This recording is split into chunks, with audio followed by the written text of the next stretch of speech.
Inaresto at dinala ng US military ang presidente ng Venezuela sa New York sa Amerika. Kasunod yan ang kanilang surprise military attack. Ang Amerika, patatakbuhin daw muna ang Venezuela. Ang buong detalye sa Frontline Report ni Mean Los Baños. Sa unang tingin parang bulalakaw ang namataang bumagsak sa Iguerote Airport, Venezuela. Pero surprise airstrike na ito ng umataking militar ng Amerika. Pinasabugan din ng pantalan sa La Guaira.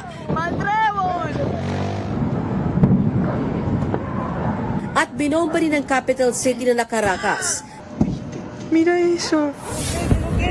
Sa isang video, kitang naglipa na sa ere ang mga helicopter habang binalot ng makapal na usok ang syudad. Walang tigil ang ginawang pag-atake ng Amerika. Agad nagdeklara ng state of emergency ang Venezuela. Meron daw mga nasawing sibilyan pero wala pang datos yan. Nanawagan naman ang Interior Minister nila na manatiling kalmado. Pero makalipas ang ilang oras ng pag-atake, nag-post si US President Donald Trump. Larawan ni Venezuelan dictator Nicolas Maduro, naka-blindfold, nakaposas at may noise-canceling earmuffs. Sa caption ni Trump, naisakay na raw si Maduro sa US warship. Kasama sa hinuli ang Venezuelan First Lady na Cecilia Flores. Dinala ang Venezuelan President at First Lady sa New York, Amerika. Sa isa pang video, makikitang naglalakad si Maduro sa hallway ng US Drug Enforcement Administration. Ayon sa US Department of Justice, nahaharap sa kasong narco-terrorism conspiracy, cocaine importation conspiracy, possession of machine guns and destructive devices, at conspiracy to possess machine guns and destructive devices ang presidente ng Venezuela, ang asawa nito at kanilang anak at 3 iba pa.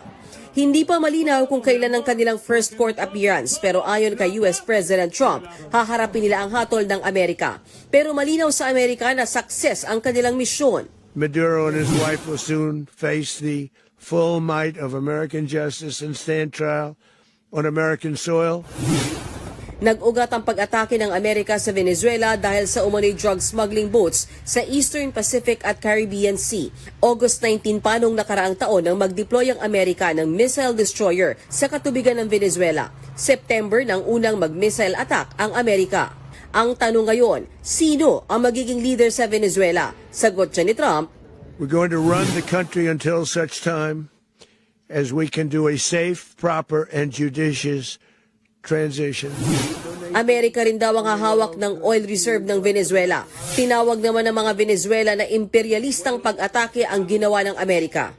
Nagbabalita mula sa Frontline, Mean Los Baños, News 5. Mga kapatid, Jess De Los Santos po ang inyong kasangga sa paghahatid ng balita para sa may alam at may pakialam. Para sa tuloy-tuloy na makabuluhang balitaan, mag-follow at mag-subscribe na sa social media pages ng News 5.